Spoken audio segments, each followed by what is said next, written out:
For more than 2 centuries, the same question has echoed around the world. What is really buried on Oak Island?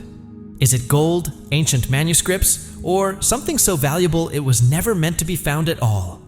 For most people, Rick Lagina's search has always seemed focused on the money pit. But there's a side of this story almost no one talks about. Rick didn't change his drilling location because of a new treasure discovery. He changed it because of a mistake.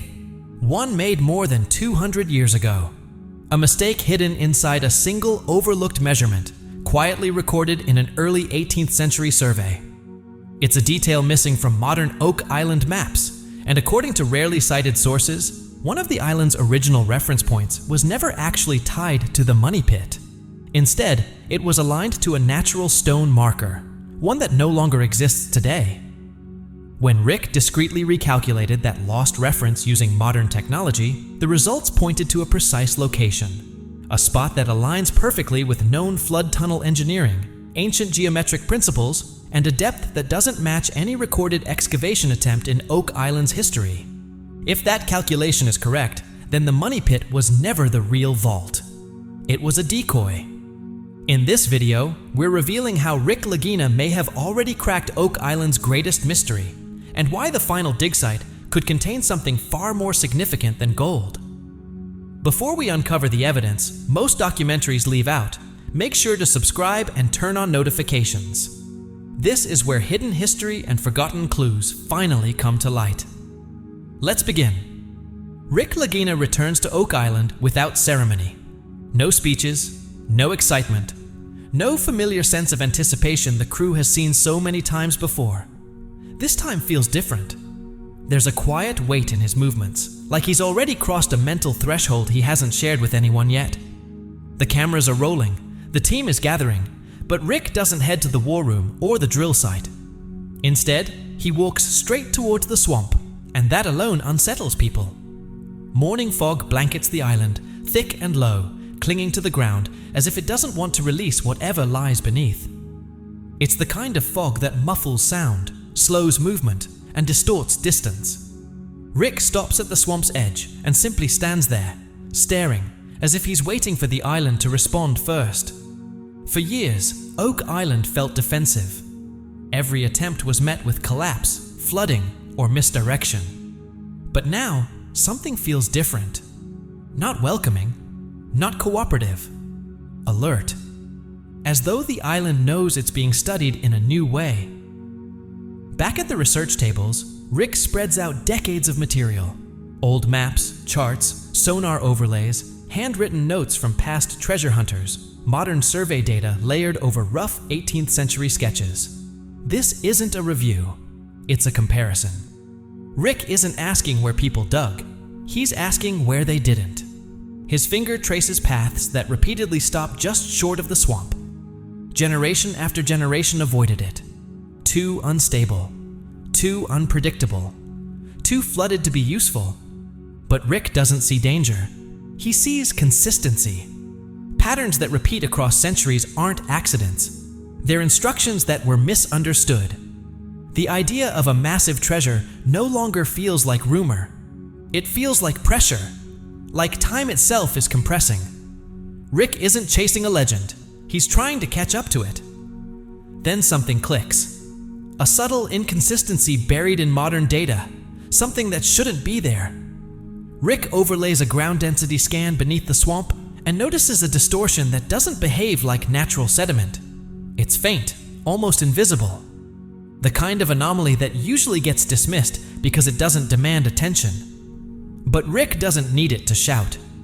He zooms in, adjusts depth filters, cross-checks historical flood patterns. The distortion remains. The soil density changes abruptly instead of gradually, as if material was deliberately compacted, then covered with chaos to hide the transition. Rick calls for a sonar pass. When the image returns, the room falls silent. Not because it's unclear, but because it's unmistakable. A void appears beneath the swamp. Not rounded, not fractured, not irregular. Straight lines, clean edges. Geometry where geology should be messy. Rick leans closer to the screen. He doesn't raise his voice, He doesn't dramatize the moment. He simply says the words that change everything. This isn't natural. Someone built this. The sentence hangs heavy in the air. Because if it's true, then every shaft, every tunnel, every flood trap before this was either a mistake or a decoy. The team feels it instantly. This isn't another theory stitched together from optimism and coincidence. This is structure, purposeful design. Rick pulls older references, not just from Oak Island, but from Europe. Medieval vault diagrams, underground storage chambers built to survive centuries, square formations concealed beneath false sediment layers. Methods used by groups who didn't just hide valuables, they protected information. Rick recognizes the proportions immediately.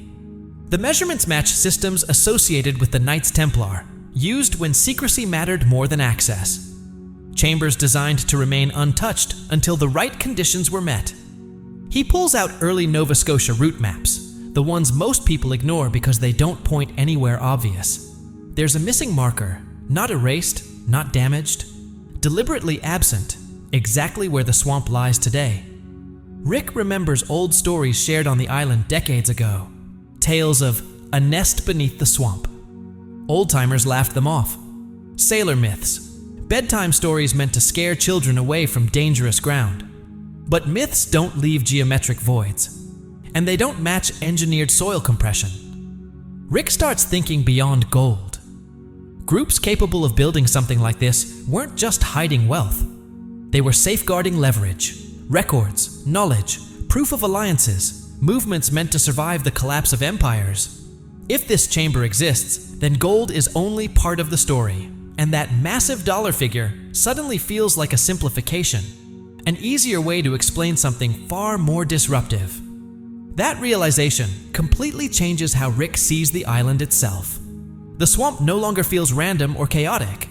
It feels intentional, designed as a barrier, a disguise, a living layer meant to absorb mistakes while protecting whatever lies beneath. Something below has been waiting, untouched, for the right understanding. And if the original builders planned that far ahead, Rick knows they wouldn't have marked an entrance with soil or stone. They would have marked it with something time couldn't erase. That's when Rick turns back to the data. Not treasure maps, not drilling logs, but ancient star charts. He aligns the swamp's coordinates with the night sky as it appeared centuries ago. Modern north is meaningless to medieval engineers. What mattered was where the heavens pointed at the moment the system was designed. As the overlays snap into alignment, a pattern emerges that instantly explains every failed attempt before them. The swamp mirrors Polaris, not the modern North Star, but Polaris as it appeared in the early 1300s. Over centuries, Earth's precession slowly shifted the sky, and everyone before had been following the wrong reference point. They weren't wrong in effort, they were wrong in timing. Rick explains it simply. Groups like the Templars didn't mark entrances on land. They marked them in the sky. Celestial geometry was the lock. The ground was only the container. Without knowing which version of the stars to follow, you would always miss the entrance. Close enough to sense something was there, but never close enough to reach it. And that's exactly what happened on Oak Island.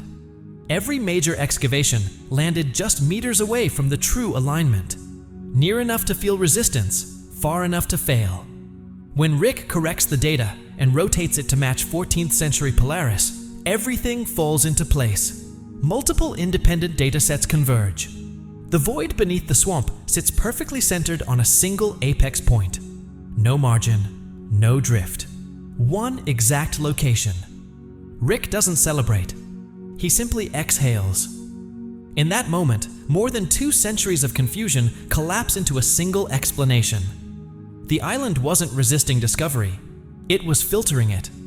Only precise understanding could pass, and now they finally have it. They move quickly. No speeches, no delays. Probing begins at the corrected coordinates. Almost immediately, the swamp responds. Not violently, not randomly. Deep below the surface, bubbles rise in slow, rhythmic pulses. Controlled, deliberate. Not the chaotic gas release of decaying organic matter. Marty watches the pattern and says what everyone is thinking. It feels like pressure equalizing, like something sealed for a very long time is finally being disturbed. Rick agrees.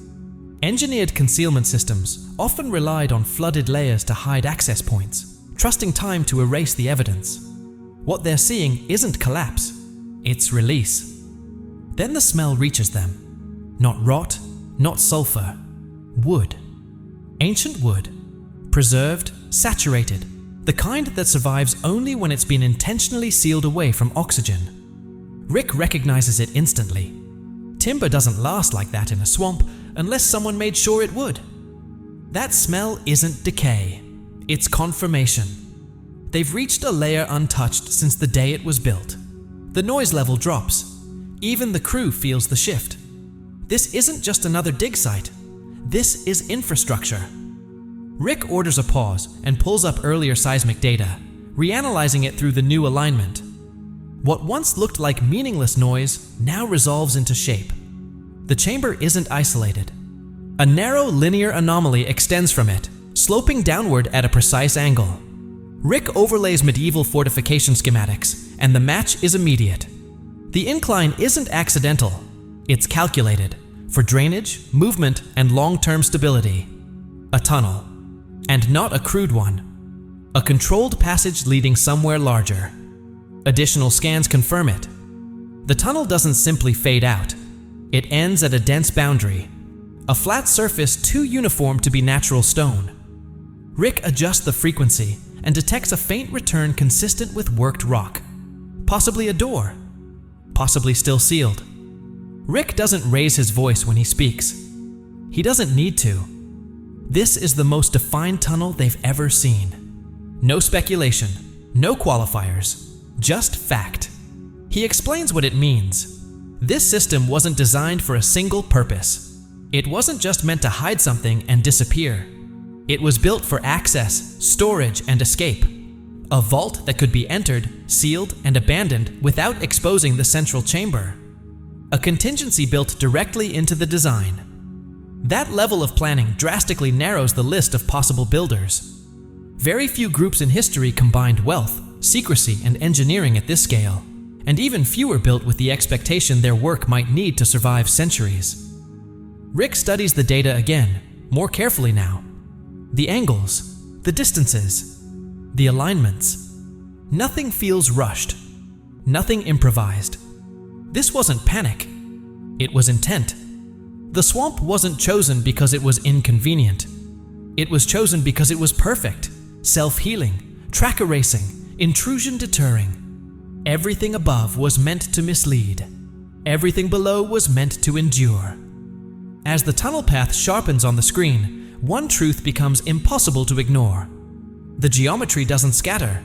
It converges. Whatever lies beyond that sealed boundary isn't secondary.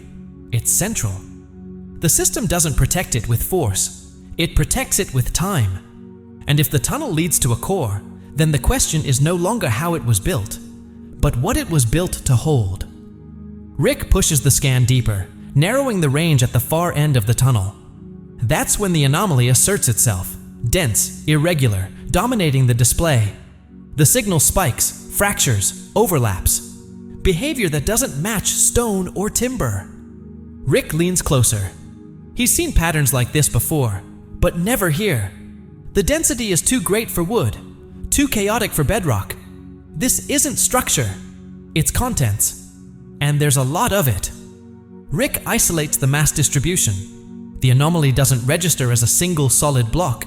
It appears as multiple objects pressed together over time, their shapes blurred by pressure and sediment. That detail matters. Loose material settles differently than carved stone. What they're seeing carries weight in a way that suggests accumulation. Not a wall, not a support, but something gathered and compressed over time. Rick doesn't jump to conclusions, but his voice shifts. This isn't debris scattered by chance. It's metallic. A dense, concentrated mass sitting at the deepest point of the chamber.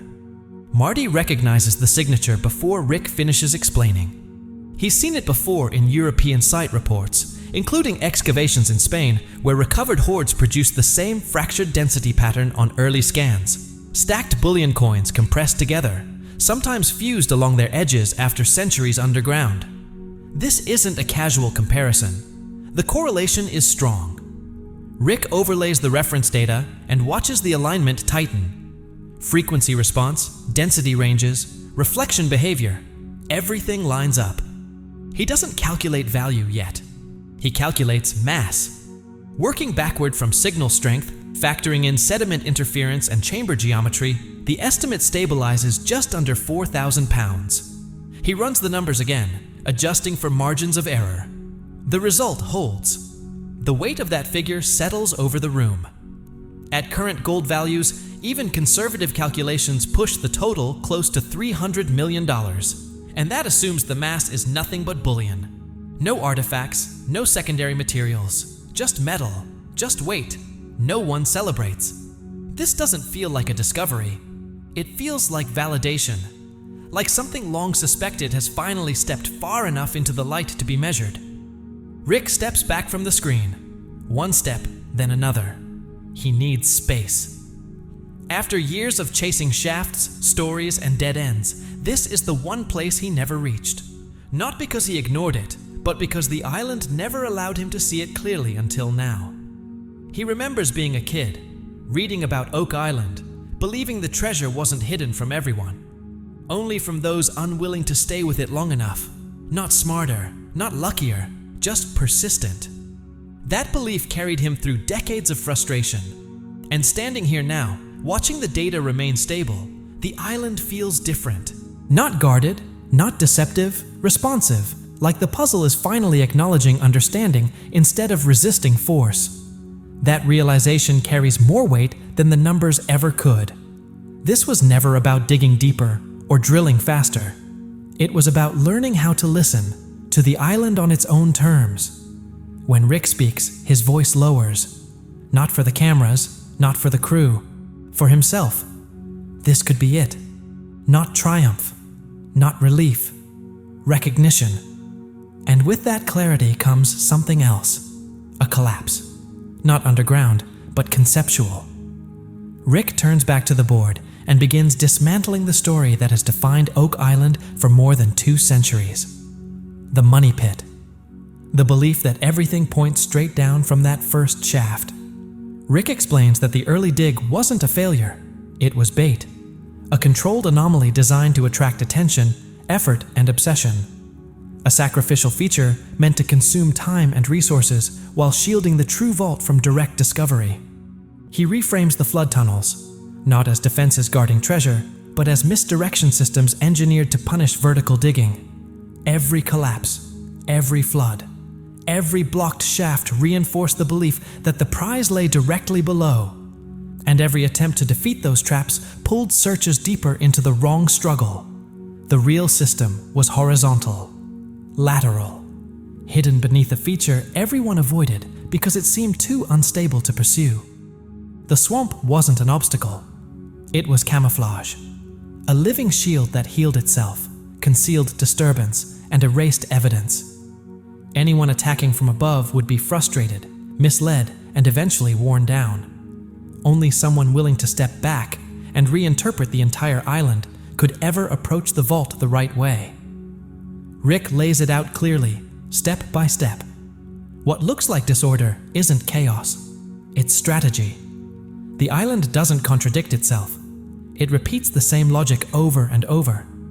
Every false lead pulls focus away from the swamp. Every legend reinforces the wrong center point.